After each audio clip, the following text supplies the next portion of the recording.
y los dejamos cordialmente invitados para las reuniones del próximo año. El próximo jueves tenemos reunión nuevamente, y hoy día vamos a partir con un caso que quisimos repasar con Marlene, nuestra becada de endocrino adulto que está en la rotación de pediatría, para comentar qué es lo que se nos viene. Ya hemos hablado en varias oportunidades de lo que estamos haciendo actualmente en osteogénesis, pero quisimos poner al día un poquito de bibliografía de qué es lo que se nos viene. Así que Marlene, bienvenida. Y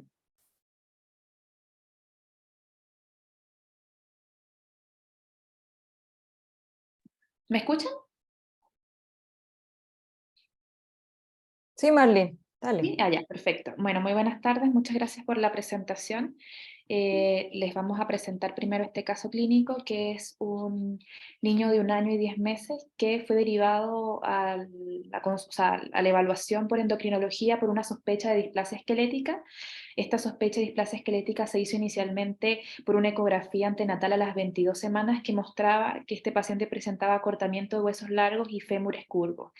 Finalmente nace a las 39 semanas por un parto por cesárea, sin ningún perinatal o problema durante el parto. En cuanto a sus antecedentes familiares, los padres eran no consanguíneos y estaban sanos.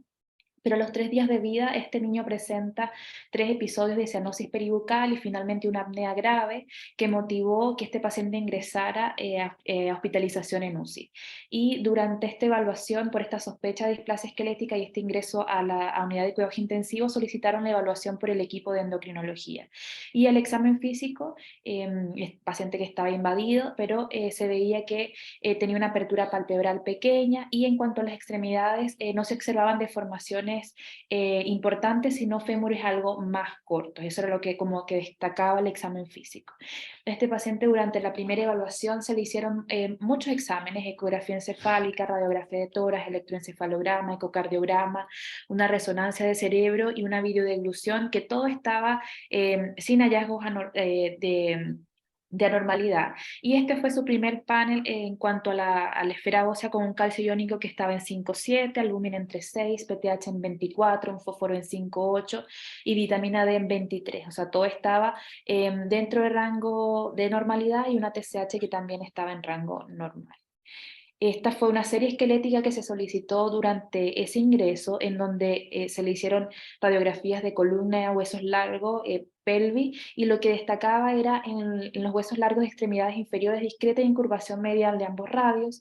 En las manos también había discreta irregularidad de las metáfasis distales de los 4 últimos metacarpianos. La edad ósea o sea, era equivalente a la de un recién nacido a término.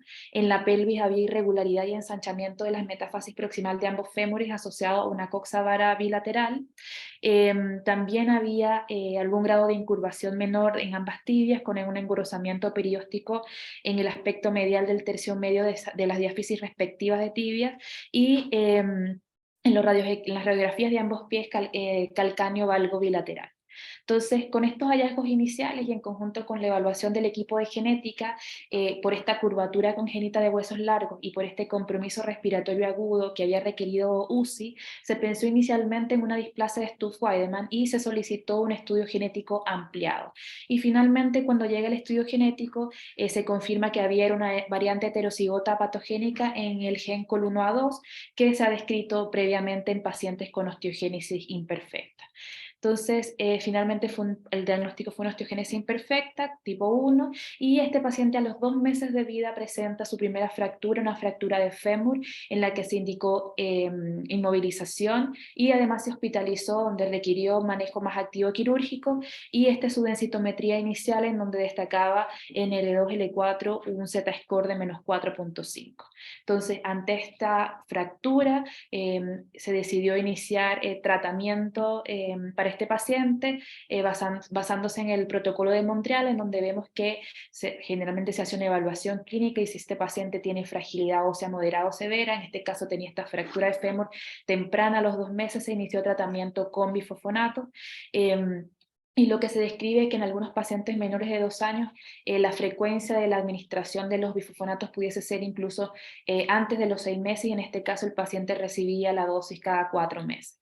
Entonces, esto es lo que se está haciendo ahora con los pacientes con osteogénesis imperfecta, lo que le podemos ofrecer, que en este caso es zoledronato, y se va haciendo seguimiento después de esta primera dosis con densitometría, y de acuerdo a este Z-score se continúa la administración de ácidos, o sea, de zoledronato, y si el paciente continúa creciendo, se mantienen las dosis de forma sucesiva. Cuando ya se detiene el crecimiento, entonces allí es el momento de detener los bifosfonatos. Este paciente inició su protocolo en marzo del 2021, a los 2 meses, y hasta ahora no ha tenido ninguna fractura durante el seguimiento, y esta fue la última densitometría en donde vemos una mejoría significativa de su Z-score de -4,5 a -0,6.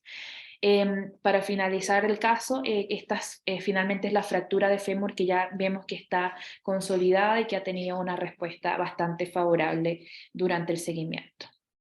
Entonces, en base a ese caso, queríamos hablar sobre las novedades futuras que veremos en el tratamiento de la osteogénesis imperfecta. No sé si tienen algún comentario hasta acá.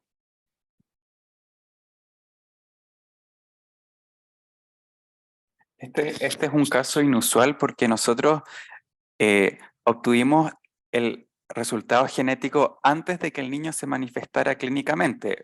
Habitualmente es al revés, el niño se fractura y ahí lo estudiamos. Este niño teníamos el diagnóstico, pero no tenía indicación de tratamiento hasta que empezó a fracturarse. Tuvo una fractura de hueso largo y luego en la radiografía de columna ya se empezó a ver, quedaba la duda si era una malformación o eran fracturas vertebrales, pero ante una densidad ósea baja, esta imagen en la columna y fractura de hueso largo, ya iniciamos. Pero esto fue un caso excepcional donde el diagnóstico genético estuvo antes que la presentación clínica, y fue porque se sospechó de otro tipo de displasia por los huesos largos cortos. eh, em, Ese fue el contexto. Doctor, Andy, Sí, se le sí, hizo, se hizo segregación, estudió segregación, para saber de... sí, ambos padres no portadores. Ah, ya. Es de nuevo. Gracias. Ya, entonces, para continuar... Ay, perdón. Esta es la hoja de ruta. Vamos a hablar un poco, o introducir un poco el tema de la osteogénesis imperfecta, de su fisiopatología, un poco de genética, bastante corto, las manifestaciones clínicas, y enfocarnos en cuáles son las novedades en el tratamiento a futuro para estas pacientes. Entonces, sabemos que la osteogénesis imperfecta es un grupo bastante heterogéneo de trastornos esqueléticos hereditarios que se van a caracterizar porque estos pacientes presentan un mayor riesgo de fracturas por fragilidad, y es un trastorno que está relacionado con el colágeno, y no solamente defectos en el plegamiento, sino que se ve que también hay alteraciones en la modificación y procesamiento posttransduccional, en la mineralización ósea de estos pacientes y en la diferenciación de algunas células óseas como los osteoblastos.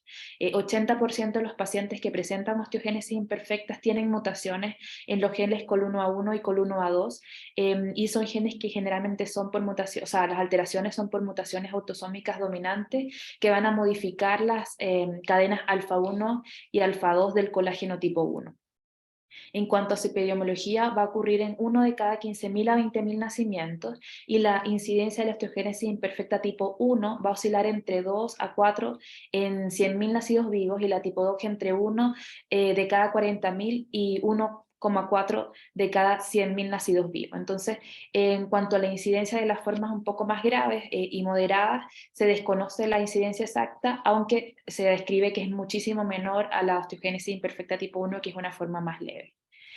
En cuanto al colágeno y su síntesis, sabemos que, como vemos acá, el procolágeno es un heterotridímero que tiene 3 hebras, y que se va a sintetizar como una molécula inicialmente de procolágeno, y que posteriormente, por modificaciones transduccionales, hay algunos péptidos flanqueantes que se van a eliminar y luego se van a ensamblar de forma espontánea unos con otros, y van a formar finalmente una estructura un poco más sólida, que es la fibra de colágeno.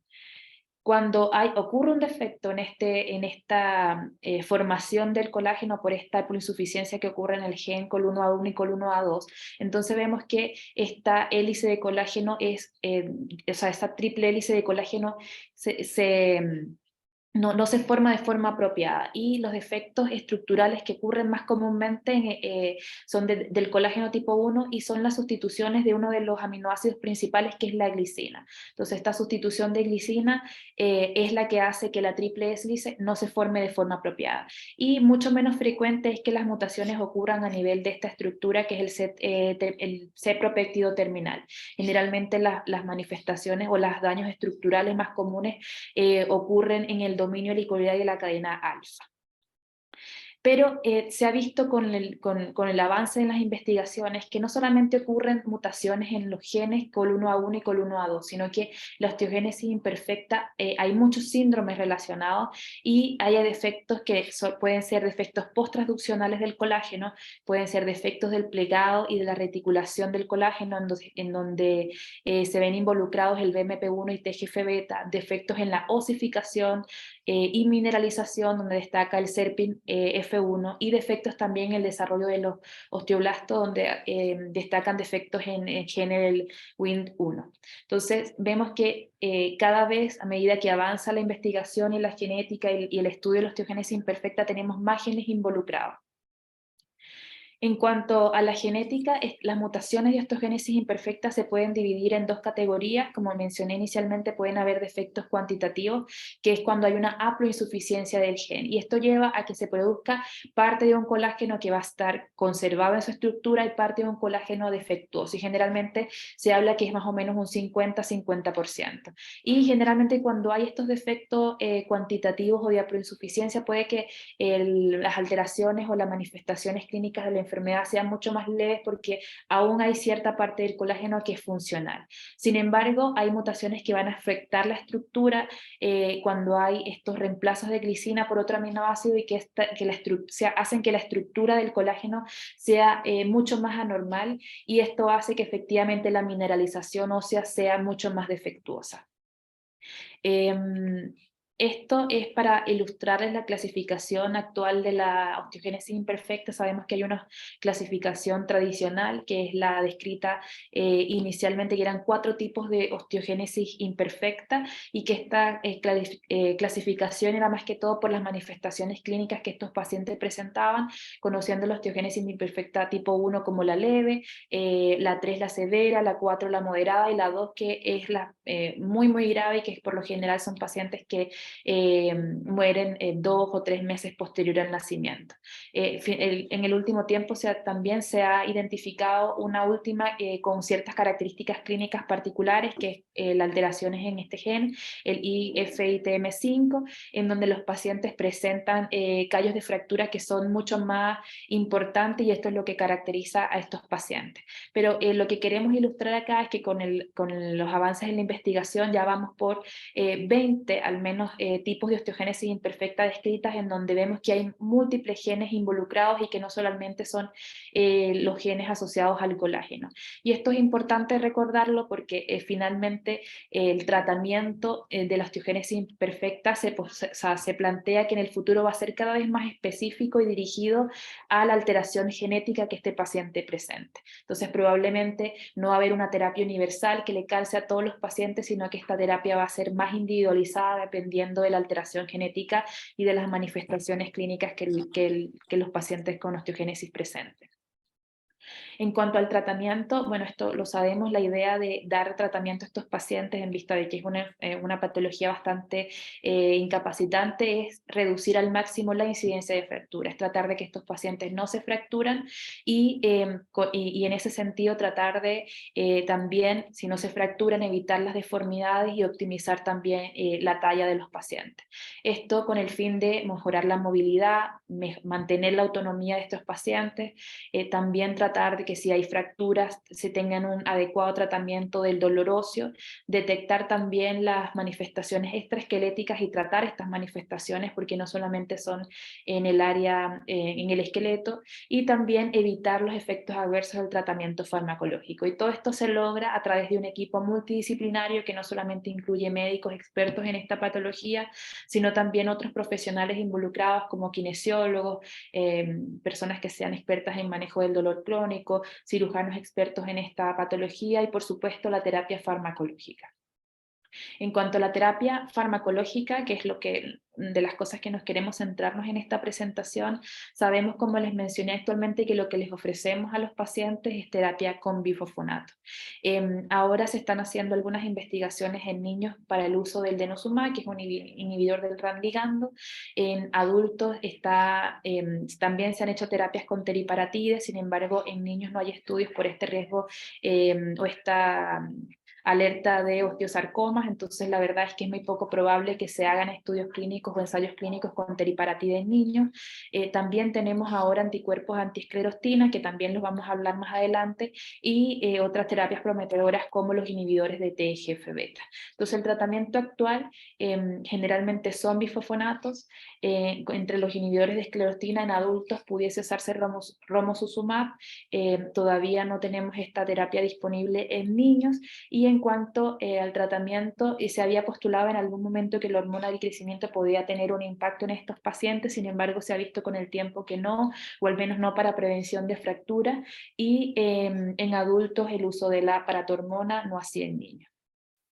Estos son los medicamentos actualmente, o sea, los que se usan, los bifosfonatos, que generalmente es el ácido solidrónico y el pamidronato, en infusión y de forma endovenosa, y es el pilar de la terapia de osteogénesis imperfecta. El denosumab, como les mencioné, es un antirresortivo y un anticuerpo antirranligando que actúa inhibiendo la actividad de los osteoclastos y actualmente está en ensayo clínico. El teriparatide, que es una terapia que está limitada, o sea, es una terapia anabólica limitada solamente a adultos y que el tratamiento se usa por un periodo corto, no más de 2 años. Los anticuerpos antiesclerostinas como el romosozumab, que está en ensayo clínico, aunque hay algunos resultados en adultos que son prometedores, y el setrusumab, que también lo vamos a hablar y que está en ensayo clínico. Y entre los anticuerpos inhibidores del TGF-beta tenemos el fresolimumab, que también se encuentra en ensayo clínico actualmente. Entonces, hablando de los factores de crecimiento transformante beta, sabemos que este componente o su señalización aumentada es un mecanismo que está bastante activo en los pacientes con osteogénesis imperfecta. Por lo tanto, se postula que como esto está sobreexpresado en estos pacientes, inhibir el factor transformante beta va a hacer que haya una mejor mineralización y disminución de la fragilidad ósea en los pacientes con osteogénesis imperfecta. Y los estudios que se han hecho preclínicos son generalmente en modelos de ratones que han sido tratados con estos inhibidores, y la seguridad y la eficacia de este tratamiento, que es el fresolimumab, está actualmente investigándose en ensayos clínicos. Este fue un estudio en ratones que hicieron para saber cómo estaba esta señalización del TGF-beta en modelos de ratones con osteogénesis imperfecta, y aquí vemos el ratón wild type que no tienen la mutación, los ratones que presentan la mutación, y vemos que en estos ratones la expresión de este TGF-beta está significativamente aumentado, y eso pudiese explicar por qué efectivamente hay mayor fragilidad ósea en los pacientes con osteogénesis imperfecta. Entonces vemos que no es solamente el trastorno del colágeno, sino que también hay otras vías que están involucradas en la patogenia. Entonces, en cuanto a los inhibidores de TGF-beta, tenemos el fresolimumab, y este fue un estudio que ya se publicaron algunos resultados, pero en adultos. Fue un estudio que inicialmente había enrolado a 102 pacientes, pero, o sea, que había tomado en cuenta 102 pacientes, pero que finalmente se enrolaron solamente 8 pacientes, y ambos recibían tratamiento, pero recibían una dosis distinta. El primer grupo recibía una dosis de 1 miligramo kilo, y el segundo grupo una dosis de 4 miligramos kilo, y la mayoría eran pacientes que tenían formas graves y moderadas de enfermedad, osteogénesis imperfecta tipo 4 y tipo 3. De estos, los resultados iniciales de lo que vemos es que los marcadores de recambio óseo mejoraron significativamente, sobre todo en aquellos pacientes que recibieron una dosis mayor de fresolimumab. Vemos que mejoró la osteocalcina, el telopéptido C terminal, el propéptido N terminal, todo mejoró significativamente con porcentajes de cambios que se mantenían a los 30, 90 y 180 días posterior al tratamiento. Así que esta parece ser una terapia prometedora, al menos cuando vemos los marcadores de recambio óseo. Y lo mismo ocurre cuando vemos el efecto sobre la densidad mineral ósea. Efectivamente, lo que ellos se dieron cuenta en cuanto a la densidad mineral ósea es que había variación dependiendo del tipo de osteogénesis imperfecta que estos pacientes tenían, así que la gravedad del cuadro también va a depender del resultado que se tenga con el uso de estos fármacos. Pero efectivamente los pacientes que recibían mayor dosis tenían mejores resultados.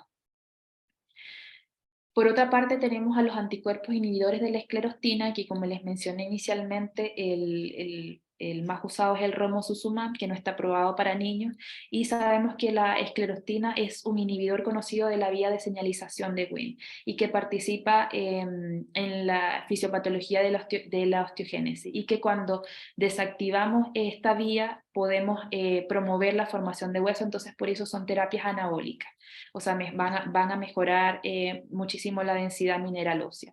Y este romosozumab, bueno, es un anticuerpo humano monoclonal contra la esclerostina que inhibe esta vía de transcripción Wnt y beta-catenina y que bloquea la esclerostina y por lo tanto promueve la formación de hueso, estimulando a los osteoblastos e inhibiendo la resorción por parte de los osteoclastos. Esta es resultados en algunos reportes de casos de pacientes con osteogénesis imperfecta. Como les mencioné, no hay estudios en niños, pero sí en adultos, y vemos que al menos en estos pacientes el romosozumab fue una terapia bastante efectiva para mejorar la densidad mineral ósea tanto lumbar como en cadera de estos dos pacientes a los que se les administró este anticuerpo. Este es un estudio clínico que está llevándose a cabo con romosozumab en niños y adolescentes, y yo creo que incluye 25 participantes, y esto es significativo porque la mayoría de los estudios con osteogénesis incluyen muy pocos pacientes, pero la verdad es que está muy lejos de terminarse, apenas en marzo del 2023, así que tendremos que esperar mucho rato para ver los resultados. En cuanto a otro anticuerpo inhibidor de esclerostina, que es el cestrosumab, este fue un estudio que también se realizó en adultos, pero se está llevando a cabo un estudio en niños, y lo que vemos es que también lo que pasa con este fármaco es que se necesitan dosis progresivas. Primero se inició en este grupo de pacientes con 5 miligramos, 10 miligramos, 20 miligramos y se siguieron en el tiempo. Y estos son los resultados iniciales. Vemos que los marcadores como de recambio óseo, el PINP y el BISAP, que es la fosfatasa alcalina específica del hueso, tuvieron unas diferencias significativas en este grupo de pacientes. Recordemos que solo se incluyeron, o sea, les comento que solo se incluyeron 9 pacientes para recibir el tratamiento y el otro fue un grupo de referencia que no lo recibió. Entonces, al menos en cuanto a recambio óseo, esto fue medido al día 43, aparentemente hay diferencias significativas con el uso del cetrusumab. Y aquí vemos también las diferencias igual en marcadores de recambio óseo, y efectivamente vemos también que a mayor dosis y con el mayor tiempo se vio el mejor resultado. Entonces el cetrusumab parece estimular la formación de hueso y reducir la resorción ósea, y también tuvo algunos buenos resultados en aumentar la densidad mineral ósea. Entonces este estudio, que es inicial, que es fase 2, parece que allana de alguna manera el camino para hacer estudios más avanzados de fase 3 con el uso de este fármaco, sobre todo en niños. También tenemos otras terapias experimentales que están actualmente estudiándose en algunos grupos que manejan pacientes con osteogénesis imperfecta, y vemos que losartán en algún momento se postuló como un inhibidor de TGF-beta, sin embargo los estudios son llevados en animales y estudios como experimentales, y la verdad es que los resultados no son tan prometedores, así que yo creo que no va a ser un fármaco que usemos en el futuro para estos niños, pero igual está allí como investigándose un poco más en este sentido. Lo otro son los trasplantes de médula ósea, y efectivamente hay algunos reportes de casos de niños que han recibido, con osteogénesis imperfecta, que han recibido trasplante de médula ósea con algunas mejorías parciales. Sin embargo, se ve que con el seguimiento estos pacientes recaen y que requieren nuevamente otras terapias adicionales. Entonces parece ser que esto es provisorio, pero probablemente no sea la respuesta al tratamiento definitivo de estos pacientes.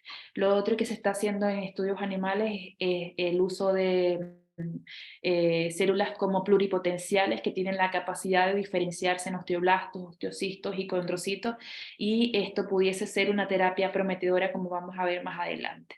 También están otro tipo de células madres pluripotenciales inducidas, que son inducidas a través de factores de transcripción, que pudiesen también diferenciarse en células óseas y ser una terapia prometedora. Y también hay otros chaperonas, que es el ácido 4-fenilbutírico, que pudiese también tener un efecto estimulando la formación de osteoblastos y obviamente mejorando la mineralización. Y hay también terapia génica, que como más específica para tratar de ir directamente a donde está el gen afectado y hacer como silenciamiento de genes, y eso lo vamos a conversar también.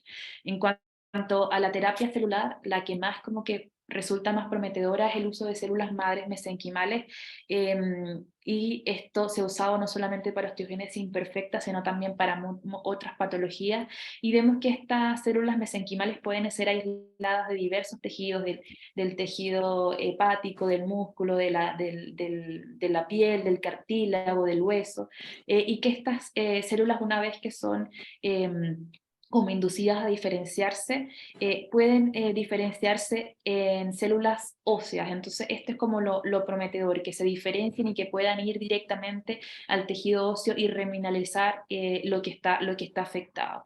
Los reportes de casos que están publicados no son tan recientes, hay unos del 2005 y otros del 2014, en algunos pacientes con osteogénesis imperfecta. Estas células se extrajeron de hígado, y lo que ellos vieron es que en algunos pacientes no había nuevas fracturas y había algún incremento en el crecimiento, pero la verdad es que son muy, muy pocos casos como para sacar conclusiones en base a la terapia de estas células madres mesenquimales ahora. Yo creo que se necesitan estudios mucho más grandes para poder definir si realmente van a ser útiles en el futuro. Estos son los ensayos clínicos que se están llevando con esta terapia de células mesenquimales. Este es un estudio que está reclutándose pacientes todavía, y lo que se está haciendo es que se usan células del estroma mesenquimatoso derivadas de médula ósea halogénicas, o sea, de otros pacientes. Va a ser un estudio que va a realizarse en pacientes con osteogénesis imperfecta tipo 3. Lo que se busca es no solamente ver parámetros en salud ósea, sino también en crecimiento. Son 12 pacientes entre 3 a 10 años. Las infusiones de estas células mesenquimales se van a hacer cada 4 meses para un total de 6 infusiones, y se va a iniciar en marzo del 2023 con una fecha de término aproximada en el 2026. Así que yo creo que aquí vamos a tener un poco más claro, considerando que incluyen 12 pacientes, si esta terapia puede ser prometedora o no. Y otra de lo que se postula es que la idea del tratamiento de la osteogénesis imperfecta es que sea lo más temprana posible.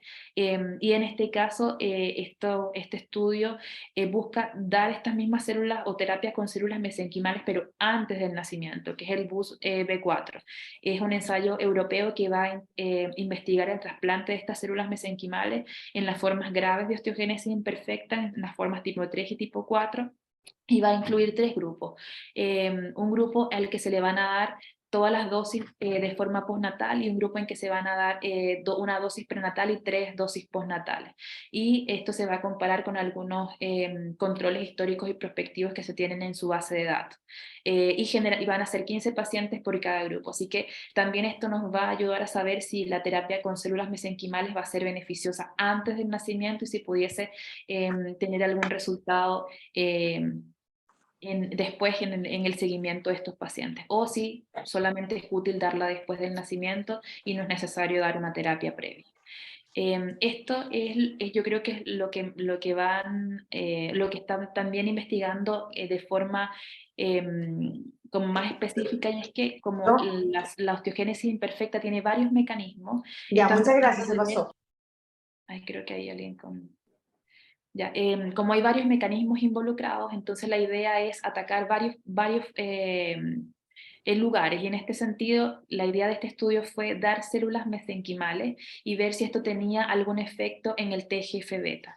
Y fueron solamente 2 pacientes, un niño de 6 años y una niña de 8 años, todos con una enfermedad severa, en lo que dieron células mesenquimales, pero además midieron la expresión y la actividad del TGF-beta, y efectivamente después de la terapia con células mesenquimales disminuyó su expresión, así que probablemente pueden haber, lo más probable es que en el futuro se den tanto células mesenquimales como antiesclerostina o como inhibidores de TGF-beta para tratar de potenciar el tratamiento y tener mejores resultados en estos pacientes. Entonces van a ser terapias como combinadas.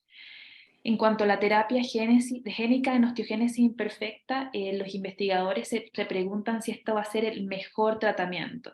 ¿Y por qué el mejor tratamiento? Porque, como les mencioné inicialmente, la osteogénesis imperfecta ya van más de 20 tipos diagnosticados en donde se ve involucrado diversos genes. Entonces, probablemente el mejor tratamiento va a ser una terapia que sea bien dirigida según la mutación que ese paciente presente. Y además postulan que la terapia debería ser administrada lo antes posible, bien sea antes del nacimiento o inmediatamente durante el nacimiento. No esperar a que este paciente se fracture o presente alguna comorbilidad futuro para poder iniciar el tratamiento.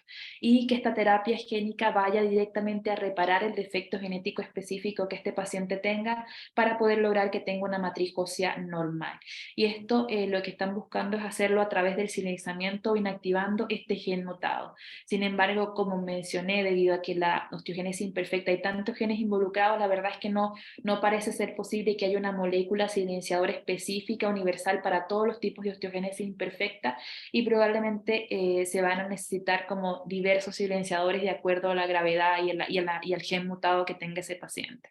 Y otra de las cosas que se habla en terapia génica es tratar de modificar de alguna manera con factores de transcripción células que puedan ser pluripotenciales. Y de estos, lo que más está estudiando son los fibroblastos, en donde se le dan ciertos factores de transcripción, y estos factores de transcripción hacen que estos fibroblastos se diferencien a células madres pluripotenciales que son inducidas por estos factores de transcripción, y después, una vez que tenemos estas células, podemos confirmar su pluripotencialidad con algunos marcadores, y una vez que tengamos estos marcadores, definir si realmente estas células pueden ser usadas en la osteogénesis imperfecta específica que tenga este paciente. Entonces es como una reprogramación directa de estas células, mucho más específica, para que estas células sean pluripotenciales, pero de acuerdo a lo que necesita este paciente. Entonces esto sería como lo último que se está haciendo en osteogénesis imperfecta en cuanto a las novedades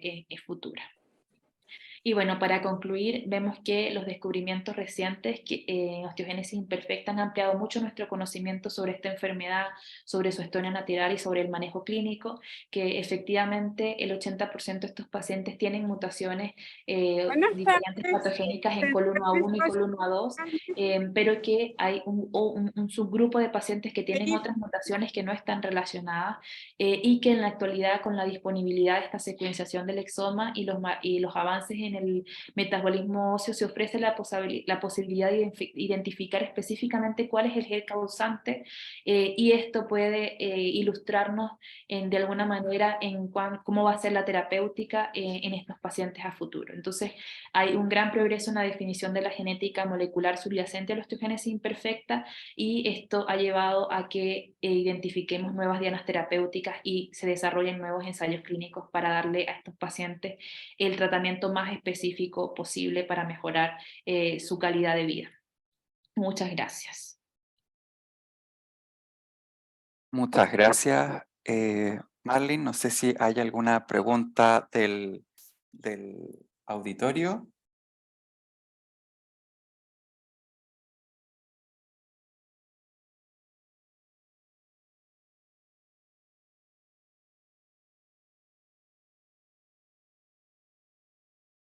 Si no, solo reforzar lo que acaba de decir Marlene, que hoy en día lo único que ofrecemos para la osteogénesis desde el punto de vista farmacológico es aumentar la densidad. Pero el problema con la osteogénesis es que estos huesos no solo son débiles, sino que son gráciles, son muy delgados. Y lo que hacemos con los bifosfonatos es aumentar la densidad trabecular. pero para aumentar la densidad cortical, o sea, para tratar de engrosar este hueso, es donde van a tener cierta relevancia el anti-TGF, y la verdad es que yo creo que antes de eso va a llegar el antiesclerostina, porque ya se ocupa en adulto para otro tipo de osteoporosis, ya el estudio de osteogénesis ya está listo, y en pediatría está marchando, y la verdad es que yo creo que eso es lo que vamos a empezar a ofrecerle prontamente a estos pacientes.